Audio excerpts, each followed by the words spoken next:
Army chief general Asim Munir آج سے field marshal Asim Munir کہلائیں گے، کیونکہ حکومت پاکستان نے حالیہ پاک بھارت عسکری ٹکراؤ اور آپریشن بنیان المرصوص کی اعلیٰ حکمت عملی پر جنرل عاصم منیر کو فیلڈ مارشل کے عہدے پر ترقی دینے کا اعلان کیا ہے۔ وفاقی کابینہ اعلامیہ کے مطابق حالیہ پاک بھارت تناؤ کے دوران دشمن کو شکست فاش دینے پر جنرل عاصم منیر کو فیلڈ مارشل کے عہدے پر ترقی دی گئی ہے۔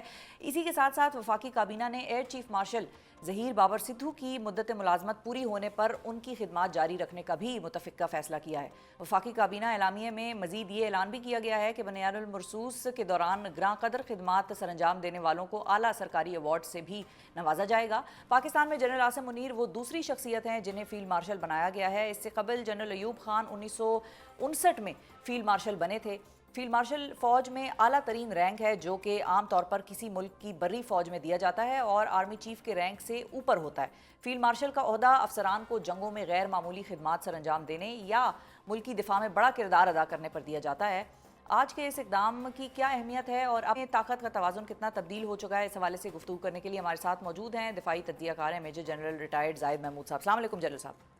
تھینک یو جنرل صاحب، آپ نے وقت نکالا۔ سب سے پہلے تو آج کی جو ڈیولپمنٹ ہے بڑی ان ایکسپیکٹڈ تھی اور انٹرسٹنگ بھی ہے کہ field marshal general Asim Munir صاحب اب یہ کہلائے جائیں گے۔ یہ بیسیکلی یہ اقدام اٹھا کے کیا پاکستان نے اپنی وکٹری ڈیکلیریشن دے دی ہے؟ بسم اللہ الرحمن الرحیم۔ شفا، it's a big day, it's a big day. میرے خیال میں یہ جو رینک ہوتا ہے خاص طور پہ فیلڈ مارشل جب آپ بنتے ہیں اور آپ کو ڈکلیئر کرتی ہے nation, so this is a national rank, تو سمجھے کہ یہ ایک نیشن کا ٹریبیوٹ ہے ٹو دی ملٹری کمانڈر، اور چونکہ ان کے آف کورس نمائندے بیٹھے ہوئے ہیں جو گورنمنٹ بیٹھی ہے آف دا ڈے، اور وہ دے ریپرزینٹ دی پاپولر ول۔ آپ کو یاد ہوگا آپ کے پچھلے پروگرام میں نے اسی جگہ پہ کہا تھا کہ this is a political process, war is a political process, instrument ہے۔ تو میرے خیال میں پاکستان کی پالیٹکس، پاکستان کی عوام اور پاکستان کا جو ریزالو سامنے آیا ہے، تو اس کو نظر میں رکھتے ہوئے اور اس کی جو مینیفیسٹیشن کی ہے اور سیریس رسپانس جو گیا ہے، اس کا یہ ایک آنر کیا ہے قوم نے اپنے ملٹری کمانڈر کو۔ اب جب جنگ ختم ہوئی تھی، اس سے پہلے ذرا تھوڑا سا اگر آپ ریوائنڈ کریں تو جب جنگ ختم ہوئی تھی تو پاکستان افواج کے ترجمان جنرل احمد شریف کا آپ کو پریسر یاد ہوگا، پریس بریفنگ انہوں نے کہا تھا کہ پاکستان کی ملٹری پاکستان کی عوام کا شکریہ ادا کرتی ہے کہ وہ انہوں نے مشکل کی گھڑی میں پاکستان کے فوج کے ساتھ کھڑے ہوئے ہیں اور پاکستان نے یہ جنگ جیتی ہے۔ تو یہ نیشنل وکٹری تھی، یہ نیشنل پروموشن ہوئی ہے۔ It's a good day for Pakistan, and of course you are 100% right. Pakistan نے بتایا پوری دنیا کو کہ how we are rewarding our people, ورنہ ابھی جو انڈیا میں حالات ہے، جو انکوائریز شروع ہو چکی ہیں، لوگوں کی سیکنگ ہو رہی ہے، لوگ سوال کر رہے ہیں کہ وہ ہوتا تھا نا کہ وہ کیا کہتے ہیں کہ بتاؤ جہاز کیسے گرا، تو وہ ابھی ان کو بتانا پڑ رہا ہے کہ کتنے گرے، کیسے گرے۔ They are shattered. Pakistan is happy, we all are happy, nation is happy, تو دیٹ از سمبولک چیز۔ اچھا یہ بتائیے جنرل صاحب کہ اب جو آپریشنل ہوگا کمانڈ کا سارا سلسلہ، اس میں بھی تبدیلی آئے گی؟ جیسے مثال کے طور پہ اب فیلڈ مارشل کے نیچے ایک آرمی چیف اور کوئی تعینات ہوگا یا یہ دونوں عہدے جنرل عاصم منیر صاحب کے پاس ہی ہوں گے؟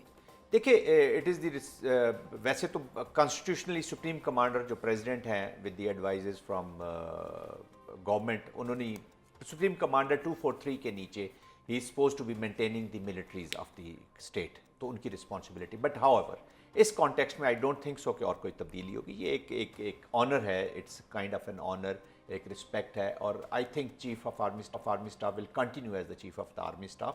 وی are in the middle of the وار۔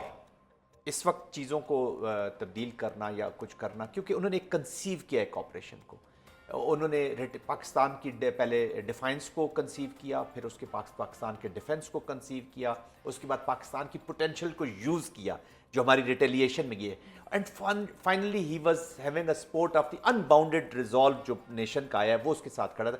تو جب پورے انہوں نے آپریشن ان چیزوں کو کنسیو کیا اور collaboration with Pakistan air force and Pakistan navy, that was amazing. پھر آل ڈومین، آل اسپیکٹرم، چاہے آپ سائبر میں چلے جائیں، چاہے آپ نیٹ سینٹرک میں چلے جائیں، چاہے آپ ایئر میں چلے جائیں، آپ اپنے جو ہوئے ہیں، اور پھر پاکستان کے اوپر بھی بہت اٹیک آئے ہیں۔ سائبر اٹیک آج بھی پاکستان کے اوپر ایک بڑا سائبر اٹیک کرنے کی کوشش کی، ہمارا ایک بڑا کرٹیکل ادارہ ہے اس کے اوپر، جی ہاں۔